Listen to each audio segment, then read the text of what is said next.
tumshangilie kwa makofi mazuri. Welcome. Bwana asifiwe tena. Kwa majina naitwa Rose ama Mrs. Kennedy, mume wangu ndio huyu. Naomba tu awapungie mkono. Asante sana. Wacheni kwanza tuombe. Baba, katika jina la Yesu Kristo, mchana huwa leo, mfalme wa wafalme, Bwana wa mabwana, tunanyenyekea mbele zako siku hii ya leo tukisema ni asante katika jina la Yesu Kristo. Ni asante Mungu wangu kwa hii nafasi ambao umenipatia. Baba wa mbinguni, ninakuheshimu. It is a great honor, my God. An honor to serve you. Hakuna kitu kingine kinaweza zidi kukutumikia, mfalme mwema. Na ninaposimama hapa Mungu wangu, ninanyosha mkono wako mbele zako kama ishara of surrender to you. Mimi nikiwa hapa sijui lolote Mungu wangu. Mimi tu ni chombo tu ambacho unatumia Bwana. Nitumie mfalme mwema.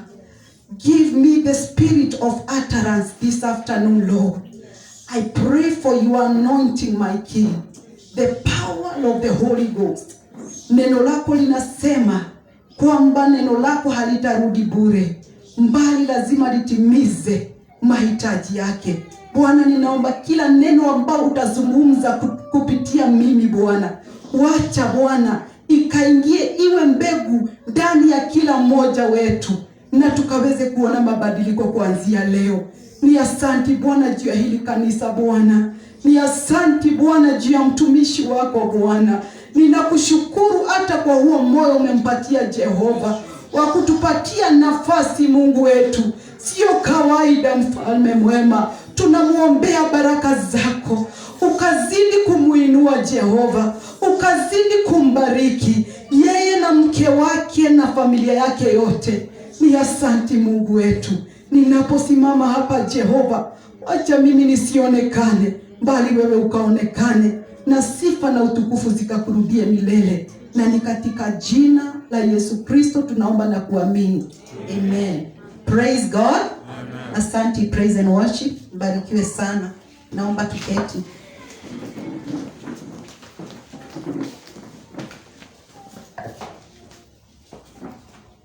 Leo tunaenda kusoma the power of it is written, ama in Kiswahili nguvu ya imeandikwa. Hallelujah. Na tunaenda kuanzia kusoma in the book of Deuteronomy chapter 6 from verse 6. Deuteronomy chapter 6 from verse 6. Amen. Na wacha tuanze. This commandment that I give you today are to be upon your heart. Impress them on your children. Talk about them when you sit at home and when you walk along the road, when you lie down and when you get up. Tie them as symbols on your hands and bind them on your foreheads. Write them on the door frames of your houses and on the gates. Hallelujah. Huyu ni Musa wakati alikuwa anapatia wana wa Israeli the 10 commandments, na akawahimiza kwamba waambie watoto wao. Glory to Jesus. Ni muhimu. The word of God is power. Hallelujah. The word of God is power. Na ndio maana we should share the word of God with our children. Glory to Jesus. Wacha watoto wetu wajue neno la Bwana. Musa anawaambia the word of God, wacha tuiandike even on our foreheads, even kila mahali. Wacha neno la Mungu liwe. Alihimiza neno la Mungu liingie ndani yetu. Hallelujah. Na akawaambia neno lijae. Na neno si neno likiwa hapa. Glory to Jesus. Neno ni neno sahihi, umelisoma na limeingia ndani yako. Hallelujah. Na kile naweza waambia asubuhi hii ya leo, you live a defeated life without the word of God. Hallelujah. Juu sisi we are spiritual. Hallelujah. So spiritual haijui maneno hii tunaongea. Spiritual knows the word of God. Hallelujah. So lazima neno likuwe ndani yako. Sai huwezi anza kuambia shetani, mimi nilisoma mpaka university. Shetani hatambui hiyo. What the devil knows is the word. Glory to Jesus. Wacha tuendelee in the book of Joshua chapter 1.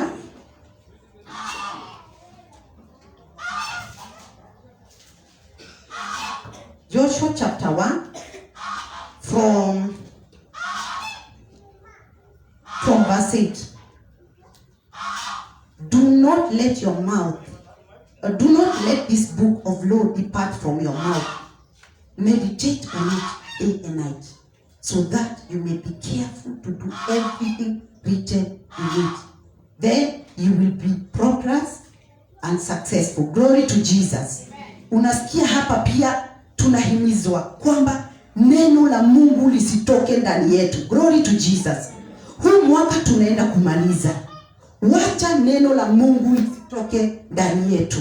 This is the word of God to us today. Hallelujah.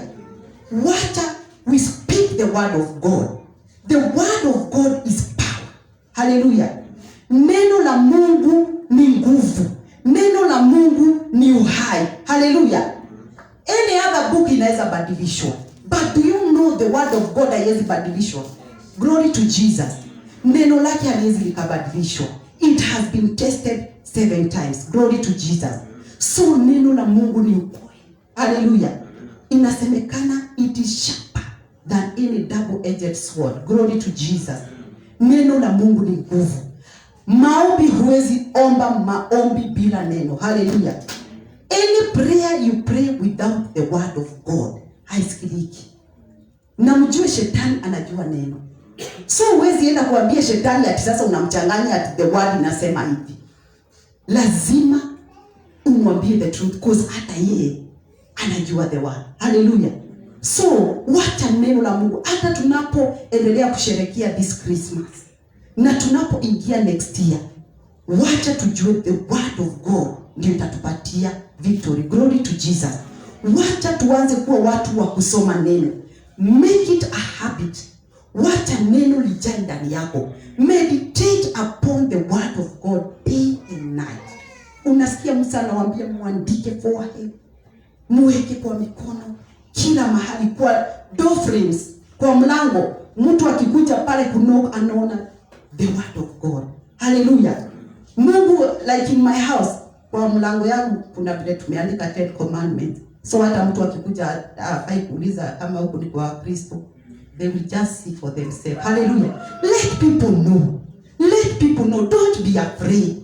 Speak the word. Everywhere you go, speak the word. Wacha neno. Juu tumeambiwa ni nguvu. Wacha hiyo neno likakutetee. Glory to Jesus. Wacha tuende the book of Matthew chapter 4.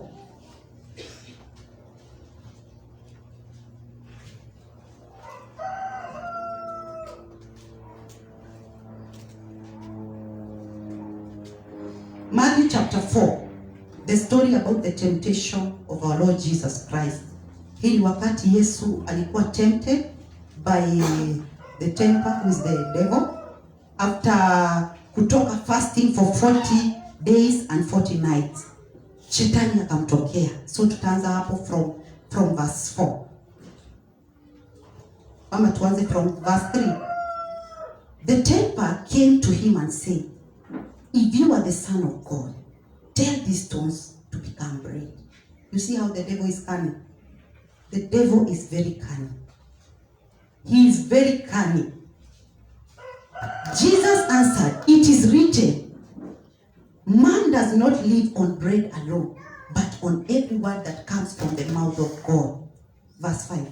Then the devil took him to the holy city and had him stand on the highest point of the temple. If you are the Son of God, he said, throw yourself, for it is written, he will command his angels concerning you, and they will lift you up in their hands, so that you will not strike your foot against a stone. Jesus answered him, it is also written, do not put the Lord your God to test.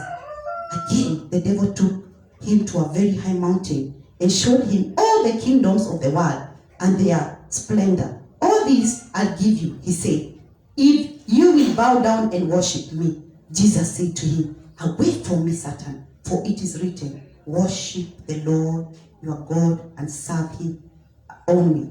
Then the devil left him and the angels came and attended to him. Hallelujah. So unasikia tunashinda shetani na nini? Na neno. Jesus came from the throne. Hallelujah. Yesu alitoka mbinguni. Jesus alikuwa na nguvu, is the son of God. So wakati shetani alimtokea, alianza kumwambia, shetani, unajua mimi ni nani? I'm the son of God. I have the power. Si alimwambia hivyo. But no. Jesus used the word of God to defeat who? Satan. Na alimshinda juu tunasikia the devil left him. So when you use the word of God in every situation, be it good, be it bad, you gain victory. Hallelujah. The word of God gives victory. Jesus hakutumia authority na power yenye alikuwa nayo. Maana he wanted us to learn the power of the word.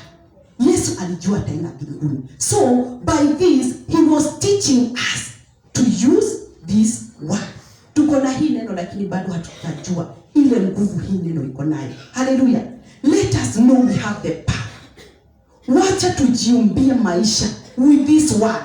Hallelujah. Kama ni biashara, tuseme biashara yako unaona ni kama inaenda chini. Unaambia Mungu, si umesema utabariki kazi ya mikono yangu? Glory to Jesus. So, what will you do in a situation yenye uko tuseme ni ajali, ndio yu unaona gari brake imeisha, mnaenda kukufa na hauna watu? Sasa utafanya nini? Utaanza kutafuta Bible. In fact, hata una hiyo Bible. Hata ukiwa na hiyo Bible, niambie sasa ndio utafute scripture yenye inasema about protection. So, that means the word should be in you. Hallelujah. Let the word flow in you day and night. Day and night. Tusome neno. Make it a habit. Sema, I will read the word. What? Wacha tuache kusoma Facebook. Wacha tuache kusoma Instagram. Wacha tuache kusoma hizi vitu zote. Read the word of God. Juu neno la Mungu ndio litapatia ushindi. Hallelujah. Wacha sasa hilo unaona ni kama unakataliwa. Unaona ni kama kila mahali ukienda unakataliwa. Unaenda mbele za Mungu. Do you know? Let me tell you something. So let me make you understand. Kwa nini tuko kanisa na tunaona tuko na changamoto? Hallelujah. Na watu wamekuwa wakiuliza hii swali, and I want to make you understand today. Unashanga tuko kanisa, tunaomba, bado vitu haziendi. Why do we go through all this?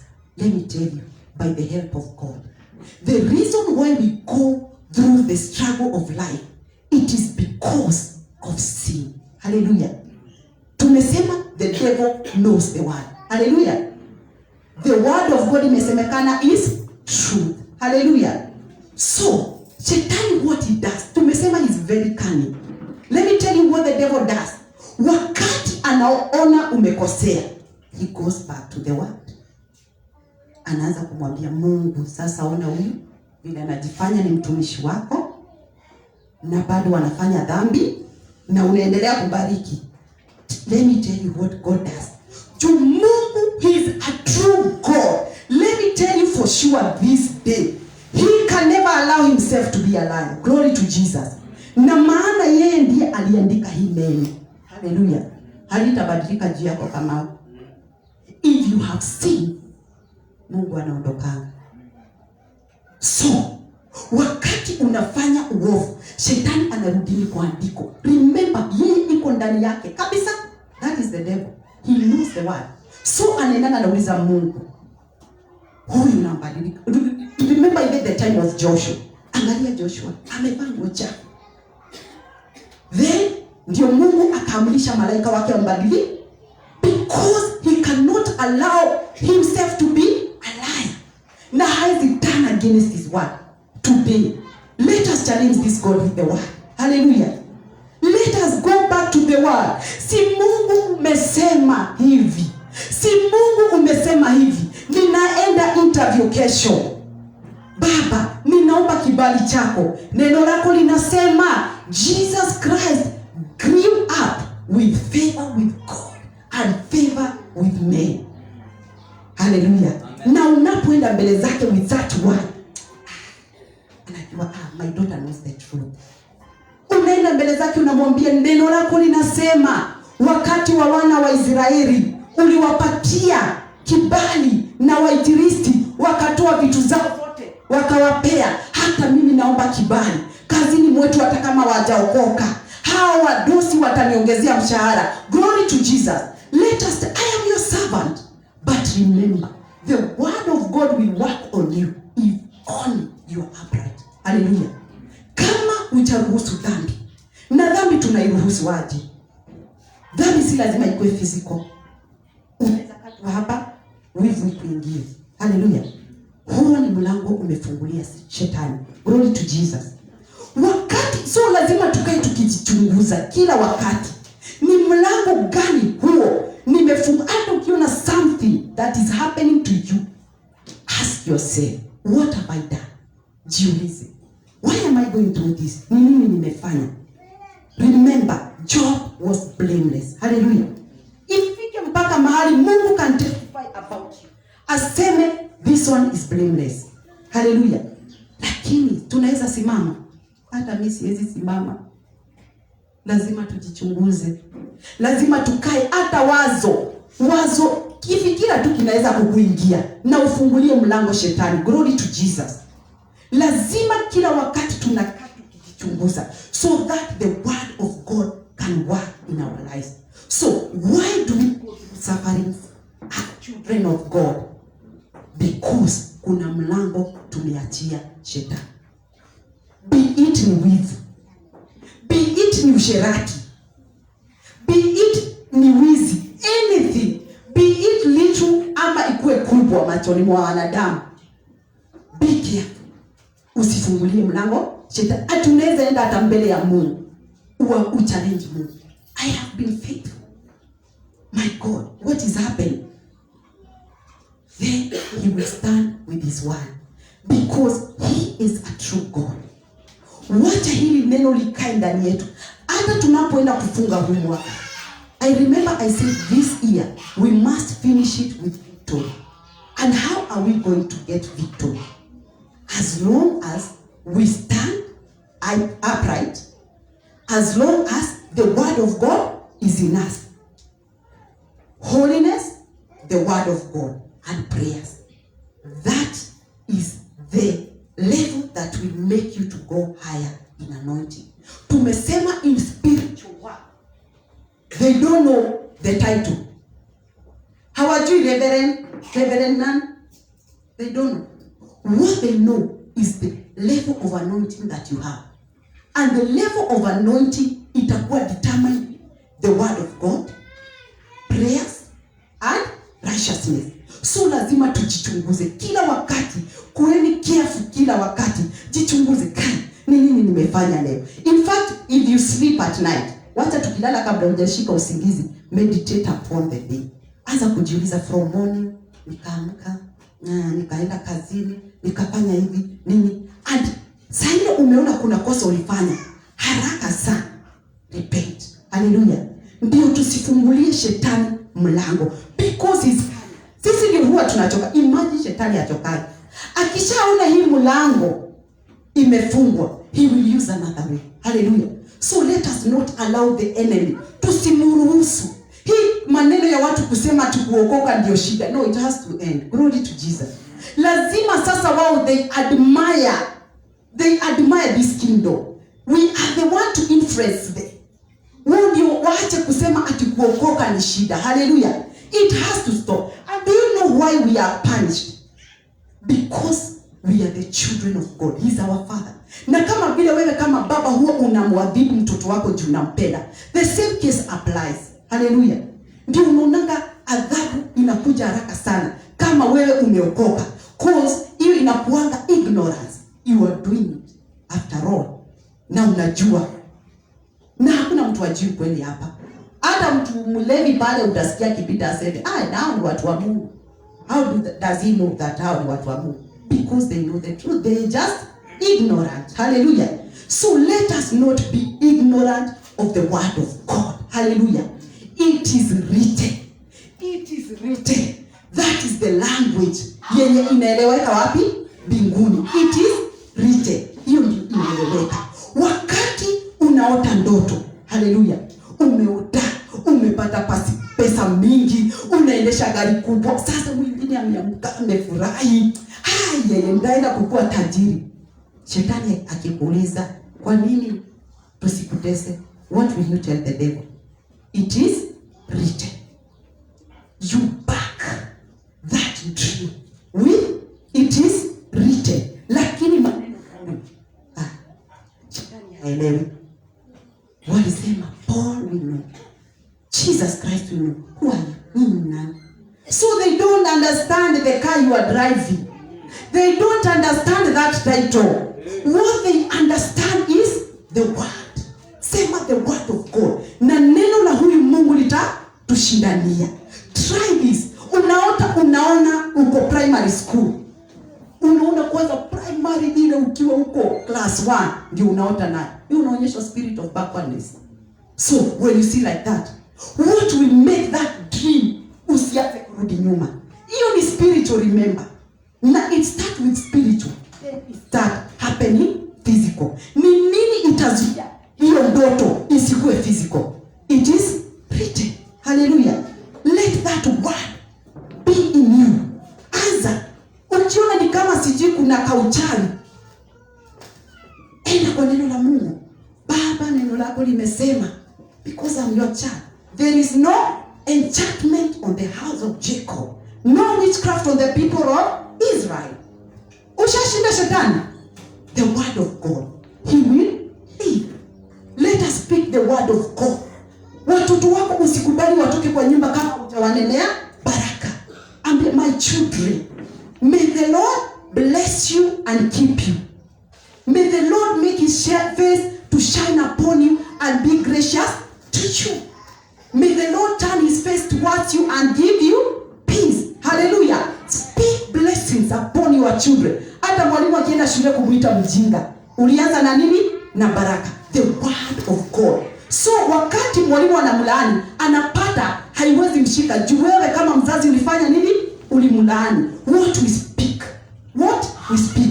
Mtu akikuja na kuambia sasa wewe, unaanza kumwambia mimi naona niko na maono kubwa, nitaenda kununua shamba, nitanunua gari kubwa, anaanza kuambia sasa wewe hata wewe huko. Mwambie, the word of God says, I am blessed in the city, I am blessed in the country, I am blessed when I go out, I am blessed when I come in. Hallelujah. Yes, let us speak the word of God. What to get the word of God, because what will give you fruitfulness is the word of God. Neno la Mungu ndio linaza matunda. But without the word of God, you live a defeated life. Hallelujah. So ukikuwa na hilo neno, make it, tunapomaliza huu mwaka, make it a habit. Let us speak the word of God. Speak the word of God. Speak in that situation. Mtoto wako kama ni mgonjwa, before hata ukimbia hospitali, speak the word of God. Ulisema tukiamini Bwana tutaekelea mikono, wagonjwa na watafanya nini? Na watapona katika jina la Yesu. Pona. Hallelujah. Let us speak the word of God in every situation. Wacha neno la Mungu lijae ndani yetu. So defeat Satan with that word of God by reading it, by meditating about it day and night. So sisa ile bishop amekuja hapa. What we don't understand, wakati bishop ana release blessing, anatuambia receive. So people go and sit back na mna relax. Hallelujah. What you do, go. Si unaanza kuclap. Bishop alisema sijui nitakuwa mtu mkubwa. Now you relax. Back that prophecy with the word of God. Claim it with the word of God mpaka ikam to pass. Juu neno la Mungu ndio litafanya hiyo maono ikuja tu pass. Na neno la Mungu ndio litafanya hiyo kitu uliona kwenye ukikuwa na matanga. The word of God says we shall even know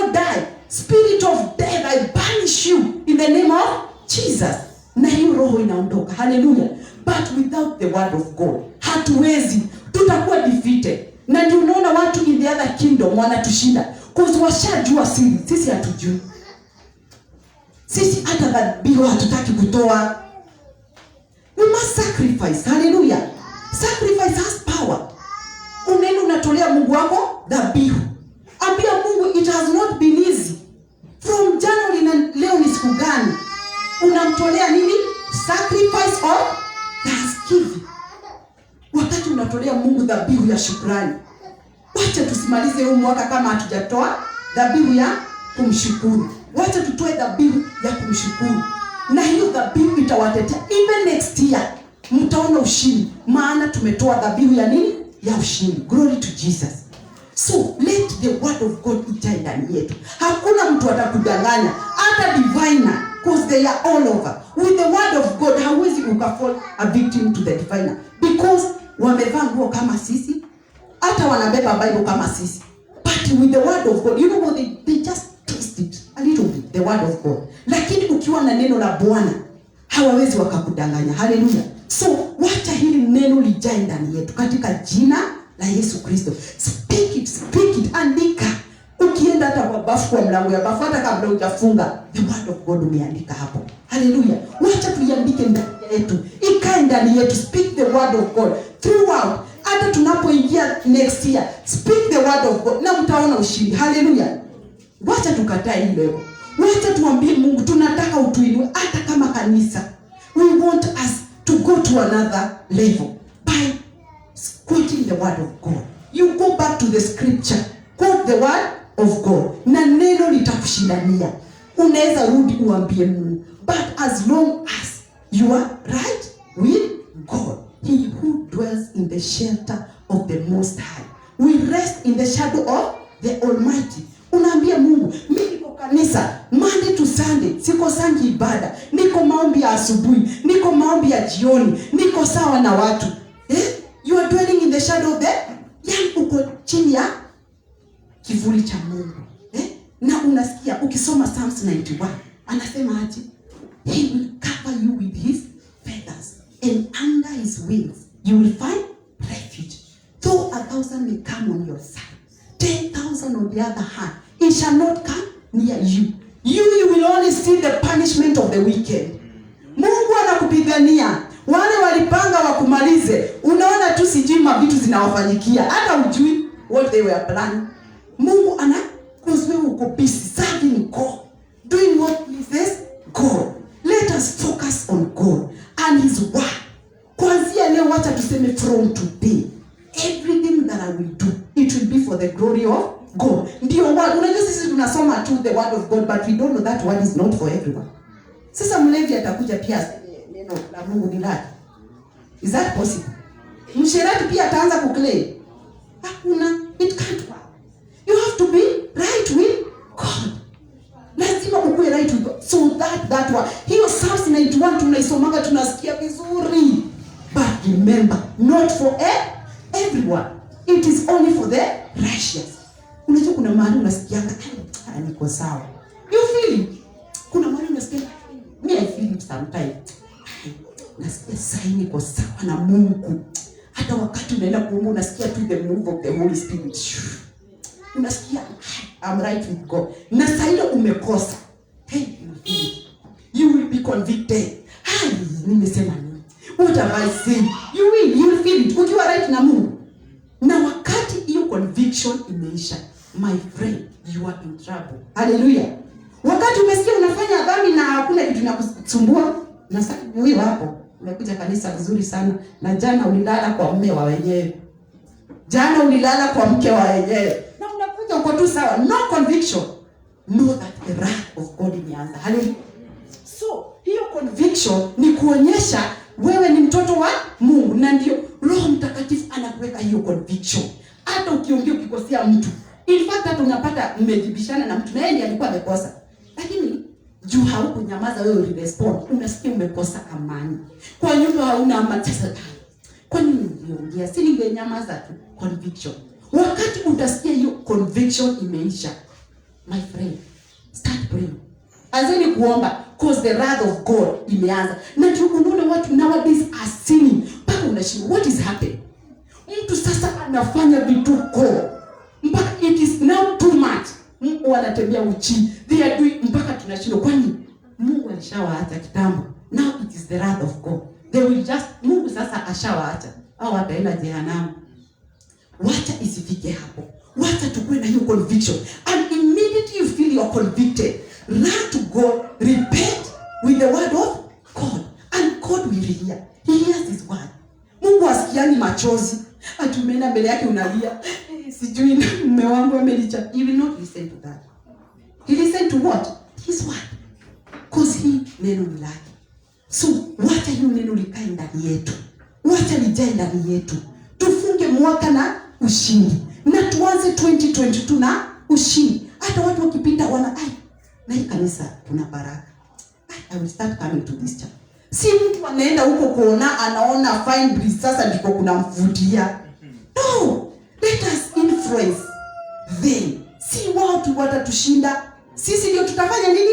Tutawashinda by doing what is right. So today, by the help of God, tumejua kwa nini tunateseka na tuko kanisa. Iwe ni masengenyo, iwe ni wivu, iwe ni anything. Hapo ukishafungua shetani anakuanga alert. Anajua na huyo amefungua, ametusumbua. Si hapa ni kama mlango amefungua. Sasa hapo ndio unaanza kuona mateso. Na Mungu shetani akishaanza muuliza tu, shetani akiuliza Mungu anaondoka. Ndio unaanza kuona mateso. Unaanza kuuliza ilifanyika aje? Go back. Repent with the word of God. Hallelujah. Wacha likae ndani yetu na tutapata ushindi. Neno la Mungu haliwezi kubadilika. It is written can never be changed.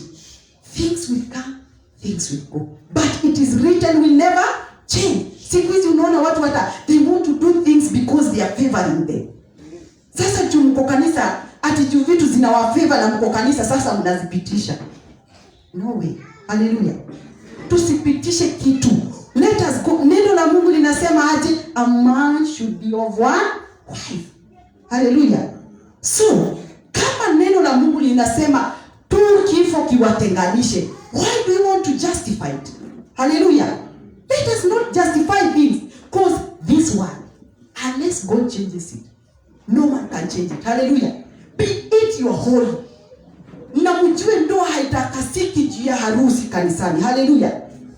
When you got married to that woman of your youth, kuna vitu mliambiana nyinyi wawili before hata mseme mnafunga harusi. Hallelujah. Ukamwambia I will love you till death. Tutaendelea na sina kitu sahi, but my dear tutaendelea na wewe. Mungu alikuwa anasikia. He was the witness, not the bishop.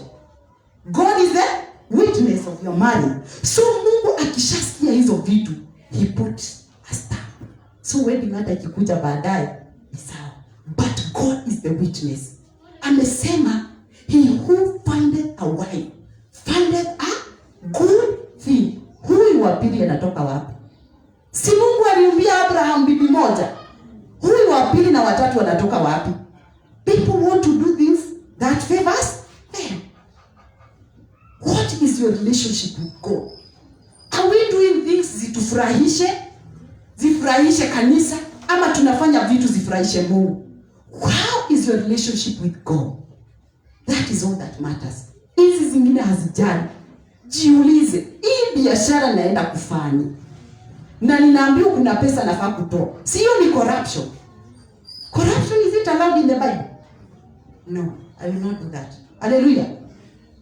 Ikue hata ni nini ama nini, as long as Mungu ndiye unaweka wa kwanza. Wachana na watoto. Wachana atisijui watoto wataishi maisha mazuri. Kwani wewe unawapea mkate wa kila siku? Si amesema atatupea mkate wa kila siku. Imagine watu wanaishi Kibira. You know, I'm surprised by the people that live there. Unapata watu wanaishi kwa mtaro.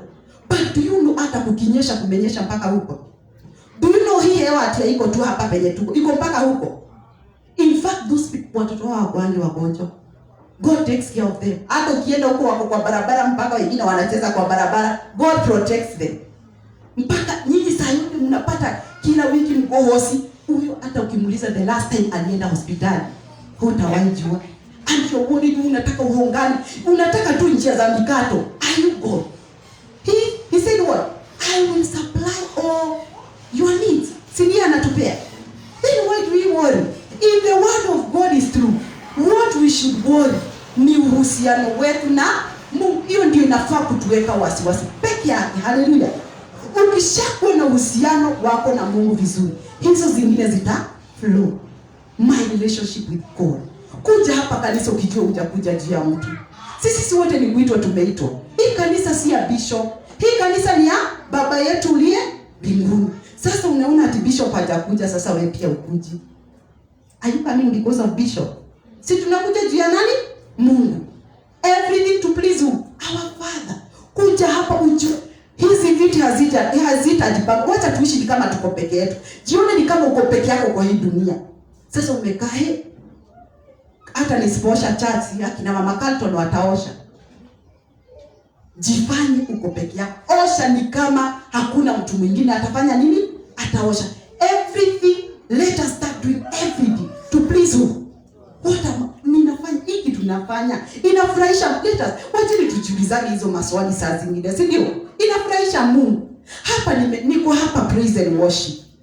Na niko hii kona, mwenzangu pale atuongeleshane. Tunafurahisha Mungu.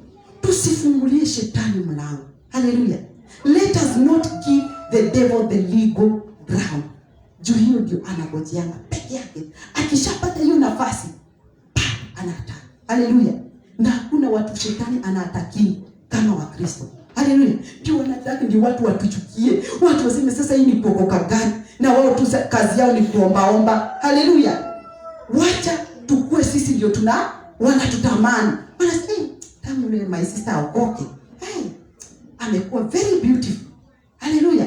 Yes, and beauty comes from God. Kama unajiangalia kwa kioo, unaona hauko mrembo. Si anasema nyasi yeye anafanya zinang'aa. Nenda kwa neno. Mwambie umesema nyasi ni wewe unafanya zinang'aa. Si neno lako Bwana linasema I am fearfully and wonderfully made. Sipendi ipwa yangu. Na mbinguni kuna spare part. Si unibadilishie. Hallelujah. So let us, hiyo kitu unasikia upendi. The word. It is written. It is written. It is written. My marriage will stand because it is written. A man and a woman shall both live there. Haikuandikwa a man two women. Ama Adam alipewa Eve na akapatiwa Mumbi. Si alipatiwa Eve peke yake. So it is one. My marriage will stand. I will love my husband will love me because it is written, husbands, love your wives just as Christ loved his own church. Hallelujah. Speak the word of God. I will be submissive to my husband because it is written, wives, submit to your husband in everything. Hallelujah. The word. Na unaambia Mungu nipatie grace. Hata kama unaboekanga kumtoa koti, ambia Mungu neema yako inanitosha. Si imeandikwa neema yako inanitosha. Nipatie neema nitunze mume wangu. Nipatie neema nipende mke wangu. Hizi vitu zote ni Mungu anatuwezesha. Hata kama kuna mahali nifiko ukasikia upendi bibi yako, ni nani alitupea upendo? My God. Ninajua the only ticket ya kutoka kwa hii ndoa niolewe na mume mwingine ni kama huyu mwanaume atakufa. Na juu mimi sitaki akufe, I am not a mother. My God, wewe ndiye unatufanyanga tunapendana. Rejesha ule upendo wa kwanza. And God will restore it because he is God. Imagine hakuna kitu impossible with this God. Sisi ndio tunafanyanga vitu zinakaa ngumu. It is written. It is written. Baba, ninataka hii ndoa yangu ikuwe na upendo. Ninataka watoto wangu waendelee. Hallelujah. The word, it is written. It is written. It is written. Shetani atapotea. Utaomsikia kwako. Watu watakuwa kipande wanakaanga vizuri. Wamebariki. Walinunua gari. I don't know. Unajua? Siri. Watu unafungua nao biashara. Mtu amefungua biashara ako hapa. Na wewe uko kwa biashara na utoi fungu la 10. My friend, utagongwa. Utagongwa. Mtu alilala kwa kaburi. Na wewe ndio huyo unaamka umelala usiku hata ujisikiangi. Unasikianga alarm. na ndio huyu umekazana umeenda kuanza kufungua milango. Ndio unashangaa mboga yangu ni fresh, zinafanana na watu wamelai wanangojea huyu amalize kuwakatia wakati. What is happening? They know the secret. Wanaenda huko. In the other kingdom they are very happy. What is wrong with us Christians? Let us do the will of God. Wacha tutoe the 10% of our income. Hata kama ni shilingi 10, be faithful. Unarudi kwa Malaki chapter 3 verse 10. Unasema you will open the heavens and pour us with so much blessings like the rain. Ukishamwambia hivyo na anaona surely huyo anakuanga so faithful. Give. Mbona hiyo baraka amesema asikutimizie? Si asipotimiza itakuwa yeye ni mdanganyifu na hawezi kubali kuwa mdanganyifu. So before ukuje uclaim, juu watu wanapenda hiyo Malaki 3:10 sana. We read it, but ask yourself, have I been faithful with my time, with my offering, with my prayer? Hata mtu ana pray, hata wewe una pray. Ndio ukisha pray sai nitatoa 10,000 church ijengwe, then ukose kulipa hiyo 10,000. Unajua umejifunga. Juu kuna mtu alikwambia upray. Wewe ndiye ulisema na mdomo wako, alafu tena hukutoa. So wewe jua kweli utatafuta, you can't repay that. Let us be faithful. Hata ukienda kusoma hiyo Malaki chapter 3 uko na ujasiri mwingine. Mungu, wewe ndiye umesema. Wewe ndiye umesema. Then you will see the doors open. Hallelujah. The word. Nothing but the word. Prayers with the word. Church without word is dead. Hallelujah. Wacha tusikie neno. Furahia wakati wa neno. Changamka wakati wa neno. Wacha ijae ndani yetu na mtaona ushindi wa Bwana. Hallelujah. Glory to Jesus. Are you blessed? Amen. Wacha tukaribishe mtumishi wa Bwana.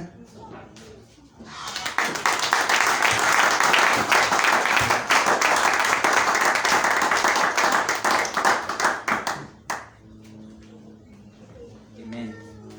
Hallelujah. Why to appreciate our sister kwa neno hilo nzuri. Kwamba neno la Bwana likae kwa wingi ndani yetu. Bwana sifiwe. Neno la Bwana likuwa kwa wingi ndani yako, utaweza kuwa na nguvu ya kushinda majaribu, utaweza kuwa na nguvu ya kuface tomorrow. Amen. Yesu alisema dunia hii tutakuwa na changamoto nyingi, lakini tusijali kwa sababu ameshinda ulimwengu. Neno ndio linatusaidia kuweza kushinda ulimwengu kwa yale ambayo tunayoyapitia. Praise the Lord. Bwana asifiwe. Uliza jirani yako, unajua chapter ngapi kwa kichwa chako cha katika mawazo yako ya Bible? How many chapters do you have in your mind? Hallelujah. Wengine John 3:62 ile ulilani 20 years ago. Tafadhali tuachie tusome neno. Amen. Kuna watu wanashindaga online tangu asubuhi mpaka jioni, lakini basi moja ya Bible hawajui, lakini wanajua kile kinaendelea Kenya. Hallelujah. Wengine wanafuata siasa.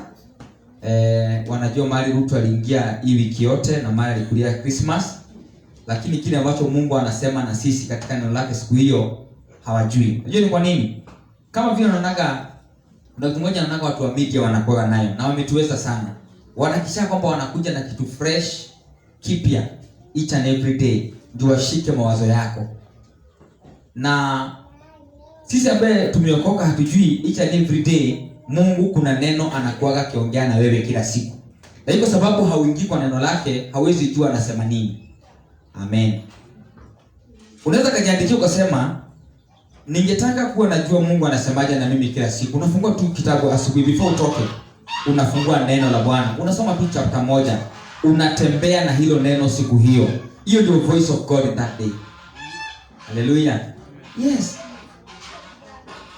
Unapata mama kwa nyumba anaweza fua nguo kuanzia saa 1 hadi saa 8 na achoki, na akitoka hapo hadi aoshe vyombo, aoshe nyumba, uone amerelax saa 10. Lakini akichukua Bible unaona anasikia kusingizi, anasikia kuchoka. Imagine. Lazima tuelewe kwamba hiki ambacho shetani hataki tusome ndio nguvu za Mungu. Hizi kazi za nyumba ambazo wao mnafanya hakuna siku za kuja kuisha. January hadi December zinajirudiana na hazina benefit yote kwa kingdom. Lakini ile neno utasoma moja, utembee nalo hilo siku, litakufungulia mlango. Bwana asifiwe sana. Unaweza fungua neno hivi usikie neno limekwambia hivyo tumehubiriwa na rules about protection. Uanze kuomba nalo hata tunapoenda kazini. Siku hizi nashukuru Mungu tumepewa mask. Hata ukienda ukiomba hakuna mtu atakuona. Unaenda ukiomba tu hapo kiclaim hilo neno. Utapata kumbe hilo neno vile umelizungumza, kumbe ushago shetani alikuwa amepanga njama fulani. Unapata through your prayer imescatter ama disconnect the plan of the enemy aliyekuwa nao juu ya nyumba yako ama juu nyumbani uko kwenye nyumbani ushago. Kwa hivyo ni vizuri wapendwa tuwe na neno la Mungu ndani yetu. When you read the book of I think first Timothy chapter 3 verse 16, ya kwamba neno la Bwana ni pumzi ya Mungu. Kwa hivyo wakati wote unaposoma neno ni pumzi ya Mungu unasoma. Yesu akamwambia wanafunzi wake, yale maneno niliwafundisha ilikuwa ni roho na ilikuwa ni uzima. So the word of God is a life of God, is a breath of God in us. Lakini ukikosa neno, wapendwa, tutangangana sana. Hallelujah. Nataka kumalizia kusema na wangapi washaenda kotini hapa? Hebu nione. Kotini tu hata kama si umestakiwa, ukaenda tu. Ukienda kotini upate mshtakiwa kwa pale amestakiwa na kuna yule ambaye amestaki kwa pande hii. Ama upate wote mstaki na yule anastakiana wote wako na wakili. Mawakili hao wawili huwa wanapelekana wenyewe kwa wenyewe kupitia law ambaye waliisomea, ambaye judge ndio wanataka kumconvince through that law. Ndio mtu huyo afungwe ama achiliwe. So wale ambao wanakuwa wamestakiana hata waelewane nini kinaendelea. Wanasikia senior counsel wanasema article G122/AB what inasema huyu mtu anafaa kufungwa kwa sababu alifanya. Na mwingine anasema no, article hii na hii inasema kwa sababu ya hii. Yani wana challenge the law, ndio judge ambaye anaelewa sheria vizuri na anaamua kesi aweze kuamua according to the law. Listen, yule mnapigana na yeye ambaye ni shetani anaelewa Bible. Anapoenda mbele za Bwana kustaki vile tumeambiwa, anakustakiji na neno. Wakati wewe unamchallenge aje? Bwana sifiwe. Wakati amepiga familia yako na ugonjwa, how do you strike? Praise the Lord. Wakati kweli kumeingia changamoto fulani, unamgongana na ground gani? Kwa sababu mwambie Bwana, "Oye Mungu nihurumie." Hiyo language haielewekaji. Jirani kunakuwa na oye mbinguni. Kwa neno la Bwana kuna oye. Kama iko sawa tumia. Lakini mimi nimesoma Bible sijaona oye. Ukitaka kuchallenge Mungu a respond on your behalf, use the word of God. Hiyo ndio kitabu cha sheria ya mbingu. Hiyo inafanyaka Mungu ana respond. Yesu akasema imeandikwa. Wakati umejipata kwa challenge unasemanga aje? Wakati umejipata ujisikii vizuri uko na homa asubuhi unafanyanga aje? Wakati umesikia kuna maombolezo yametokea nyumbani ushago una responding aje? Lazima tujue neno ndio tuweze kusurvive hii ulimwengu na ushindi kwa sababu we know the word of God. Bwana asifiwe sana. Hallelujah. Nani ambaye next year umeamua tu nitakubali kusoma neno next year? Hata hii mwaka tu usisome, maybe try your level best next year. Amen.